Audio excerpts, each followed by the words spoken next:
I've come to tell a story of a land old and vast, a land full of history and stories long past, a place where native animals used to all roam free. Australia, my homeland, the place I love to be. There is a tale that needs telling, and one I want to share, of a tragedy occurring in this country that's not fair, caused by lack of insight by those that live here, and one that, if not rectified, will continue to cause fear. I speak of wild dogs that roam where they like, that hunt our native wildlife all throughout the night. Why is it any different from when dingoes used their teeth and natural selection ensured animals coexisted in peace? To illustrate my story, I have a tale to tell of what happened after white people came and brought their dogs as well. Nice, friendly, domestic dogs that should stay in their yards and not be let out to exercise alone when it all becomes a bit too hard. Let's call our pet dog Rover and our wild dingo Sue. One night Rover went out and he and Sue did what dogs do. And they created little puppies, more fierce than Dad and Mum, hunters with a thirst for killing, sometimes just for fun.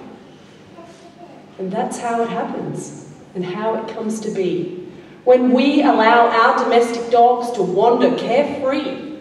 Wild dogs that can hunt, kill, maim and spread disease, cause worry and fear and cripple our farm industries.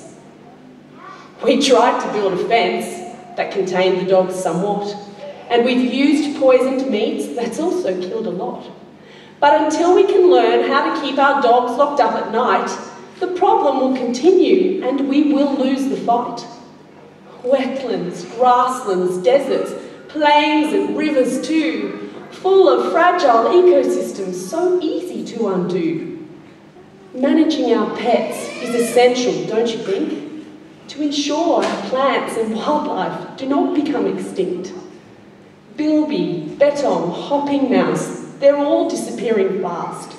We are losing the precious pieces, the connections to our past.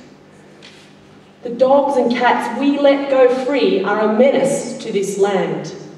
Who let the dog out? We must do what we can.